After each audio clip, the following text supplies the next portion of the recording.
Fumer est une source de plaisir. Bonjour à toutes et à tous, bienvenue dans cette vidéo YouTube. Je suis David Vigneron, je suis formateur en hypnose clinique, en EFT, en thérapie brève, par ailleurs infirmier diplômé d'État et j'ai développé, conceptualisé la méthode ATN-arrêt-tabac.net. Donc ici dans cette vidéo, je vais vous expliquer en quoi c'est bon parfois de fumer et ce que vous allez en faire pour vos sevrages tabagiques. De tout ça, je vais vous donner une méthodologie en 3 points. C'est une vidéo qui est plus particulièrement destinée aux thérapeutes, hypnothérapeutes, notamment aux personnes en tout cas qui s'intéressent à la prise en charge des sevrages tabagiques. Je vous précise que vous avez la possibilité de vous abonner à cette chaîne YouTube. Pour cela, cliquez sur le bouton s'abonner et activez la cloche de notification pour être informé donc lorsque je sors de nouvelles vidéos. D'une part, et d'autre part, vous pouvez également vous inscrire à un webinaire, une conférence en ligne tout à fait gratuite dans laquelle je vous explique comment réussir vos sevrages tabagiques. Le programme figure sous cette vidéo et le lien d'inscription. Profitez-en, c'est gratuit. Attention, le nombre de places est limité, donc ne tardez pas. Alors, on y va. Pour cette vidéo, d'abord, la première chose que j'aimerais partager avec vous, c'est que on a cette notion qui nous dit que s'il n'y a pas de plaisir, il n'y a pas de consommation. Si aucun fumeur ne retrouve du plaisir à fumer, eh bien, il n'y a plus aucun fumeur sur Terre. Donc ça veut bien dire, et c'est tout à fait logique, même si ce n'est pas toujours facile à entendre, que puisque les fumeurs fument, c'est qu'il y a bien quand même du plaisir quelque part à un moment donné, même s'il y a des désagréments à fumer, bien entendu. Si vous avez des fumeurs autour de vous, posez-leur la question, qu'est-ce que ça t'apporte de fumer de positif, de bien en termes de plaisir? Et vous allez voir leur réponse. Moi, je vais vous partager un élément ici qui m'a beaucoup surpris quand j'ai commencé mes sevrages tabagiques auxquels on m'avait d'abord jamais parlé en formation et puis je vous avoue que j'avais même pas cette idée dans la tête. Et donc tout ce qui provoque du plaisir conduit à la dépendance. Je fume puisque ça m'apporte du plaisir et donc je deviens dépendant. Alors est-ce que je deviens dépendant du plaisir que ça m'apporte ou de la cigarette en elle-même? C'est une autre question. Alors je dis c'est pas moi personnellement puisque je ne fume pas. Alors d'abord, la première source de plaisir, c'est que ça détend. Fumer, ça permet de s'apaiser, de se relâcher, de se relaxer, d'être un petit peu plus zen. Donc source de plaisir. C'est ce que les fumeurs croient, c'est ce que les fumeurs pensent et disent, sauf qu'en réalité, c'est faux. Donc s'ils le disent, c'est qu'il y a une part de vrai. Dans leur tête, c'est tout à fait vrai. J'ai l'impression de me détendre quand je fume. Sauf que physiologiquement, et c'est la dépendance psychologique, c'est pas vrai, puisque quand on fume, qu'est-ce qui se passe? Il y a de la nicotine qui pénètre dans le sang via les échanges gazeux, pulmonaires, etc. Et cette nicotine est un aimant à cortisol. Donc la nicotine attire dans le sang le cortisol qui est l'hormone du stress. Donc en réalité, fumer, peut-être que ça détend dans la tête, mais physiologiquement parlant, ça stresse puisque ça attire plus de cortisol dans le sang, hypercortisolémie. Donc quand on fume, en fait, on est stressé. Mais puisque ça nous détend dans la tête, eh bien on refume et la boucle est bouclée. Et c'est plutôt bien foutu pour les industriels du tabac, un petit peu moins pour le fumeur puisqu'il intègre cette dépendance psychologique. Donc source de plaisir, la détente, oui, mais vous l'avez compris, c'est pas tout à fait vrai. Alors ça, c'est quelque chose d'important que vous devez expliquer à vos consultants pour leur permettre de conscientiser. On va avoir l'occasion d'en parler. Fumer, en termes de plaisir, c'est bien parce que ça m'apporte une sensation d'énergie, c'est une source d'énergie, un petit coup de boost. C'est ce que j'ai entendu parfois également. La cigarette est une amie dans les moments difficiles puisque ça me détend. Alors, peut-être que effectivement c'est peut-être une amie dans les moments difficiles, donc quelque part source de plaisir. Donc si j'arrête de fumer, dans les moments difficiles, j'ai plus d'alliés, j'ai plus d'amis, donc j'ai plus de ressources aidantes pour m'aider à franchir le cap ou à résoudre les problèmes auxquels je suis confronté.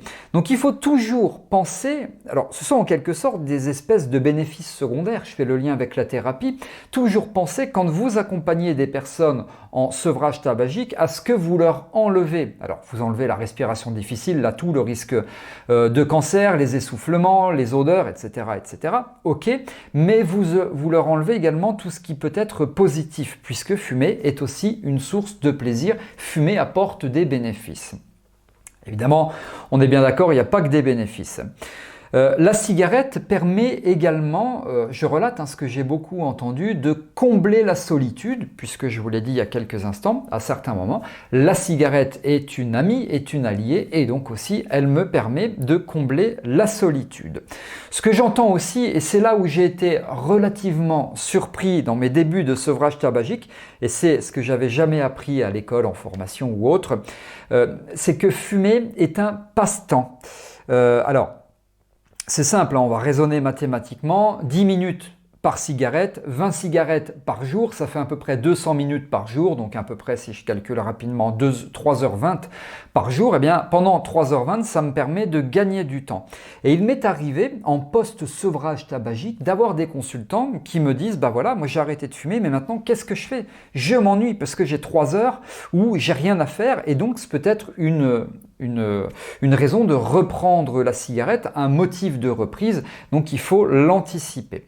Fumer, c'est également la socialisation. D'ailleurs, beaucoup de fumeurs ou de fumeuses ont commencé, sont rentrés dans cette dépendance, tandis qu'ils étaient au collège ou au lycée pour se socialiser et intégrer des groupes. Donc, socialisation, il faut également y penser. Alors, etc., je pourrais vous faire une liste, vous l'avez, une liste beaucoup plus longue, mais vous l'avez compris, cette liste est non exhaustive. Alors, il n'est pas question pour moi de contredire les fumeurs. Ça me détend, ça me permet de me socialiser. Quand j'ai un problème, ça m'aide à y faire face, ça me permet de passer le temps, etc. Puisque si les fumeurs le disent, c'est qu'il y a une part de vérité. C'est leur vérité à eux, donc il n'y a rien de plus intime, donc c'est OK. Donc c'est incontestable à partir du moment où les fumeurs le disent, et nous en tant que thérapeutes, quand on accompagne des personnes qui veulent arrêter de fumer, eh bien on doit le prendre en considération. Je fais toujours par rapport à ça le parallèle avec les douloureux chroniques. Souvent, j'illustre mes propos avec cette citation « et douleur, ce que le patient dit être douleur ». À partir du moment où il verbalise une douleur, on la prend en considération. À partir du moment où un consultant nous dit « voilà, moi je fume et ça me permet de passer du temps ou ça me détend », eh bien on doit aussi le prendre en considération. Alors ok, mais tout ça, eh bien on en fait quoi? 3 points. Premièrement, moi, ce que je vous propose en consultation, c'est que vous allez avec votre fumeur, enfin le fumeur ou la fumeuse que vous accompagnez, évaluer les sources de plaisir. Évaluer les plaisirs que la cigarette lui apporte. Pour conscientiser, simplement pour qu'ils se disent « bah oui, c'est vrai, je fume, ça me permet de gagner de passer du temps, de passer le temps, ça passe plus vite, de me détendre, ça me permet de faire face à mes problèmes, je stresse moins quand j'ai avant une réunion, que sais-je encore, etc. » Et vous lui demandez d'écrire, ça s'appelle l'effet de production, vous lui demandez d'écrire tout ce qui lui passe par la tête. Il doit y avoir 3, 4, 5 sources de plaisir. Je vous en ai donné quelques exemples, mais je vous l'ai dit, la liste est non exhaustive. Donc premièrement, ça lui permet de conscientiser. Il verbalise et il l'écrit pour conscientiser. Ensuite, vous allez lui demander par quoi est-ce qu'il peut remplacer ses sources de plaisir. Parce que si on arrive à remplacer le plaisir par autre chose, eh bien on peut diminuer, c'est toujours mieux que rien, autant faire se peut, diminuer la consommation du tabac. Par exemple, je fume parce que ça me permet de passer le temps, puisque les journées ne passent pas vite. Eh bien, on va proposer au consultant qu'est-ce que vous allez pouvoir faire qui va vous permettre de passer le temps mais qui n'est pas fumé. Par exemple, marcher ou regarder une vidéo je sais pas moi, de vacances, des vidéos sur YouTube, des tutoriels, une série à la télé ou autre, voilà. Donc ça, c'est le deuxième point, par quoi est-ce qu'on peut remplacer. Et quatrièmement, si par exemple la personne a identifié 4 plaisirs, eh bien vous allez lui demander d'en remplacer 2. Juste la moitié, donc 2 si c'est 4, 3 si c'est 6 et ainsi de suite. 2. Et puis petit à petit, on va en rajouter 1 et pour diminuer petit à petit la consommation du tabac. Alors faites ça, c'est un processus en 3 étapes qui marche bien. Je vais être très honnête avec vous. À la question, est-ce que ça permet aux fumeurs d'arrêter de fumer? Je vous le dis très clairement, non. Est-ce que ça lui permet de diminuer la consommation tabagique? Oui, peut-être de moitié, peut-être de 3/4, peut-être d'un quart ou d'un tiers, peu importe. En tout cas, ça lui permet de diminuer sa consommation tabagique et c'est toujours mieux que rien. En tout cas, c'est un bon début. Puis vous savez qu'il y a aussi la récompense. Quand on voit qu'on commence à diminuer, récompense et motivation, ça va de pair, eh bien on est motivé pour poursuivre les exercices et on diminue encore plus vite. Est-ce que le fait de diminuer la cigarette, de fumer moins est une fin en soi, est une réussite? Personnellement, je ne pense pas, puisque mon avis est qu'il faut s'arrêter de fumer complètement, totalement, définitivement. Mais en tout cas, c'est un bon début, ça permet de commencer à s'arrêter de fumer. Donc voilà ce que je vous propose.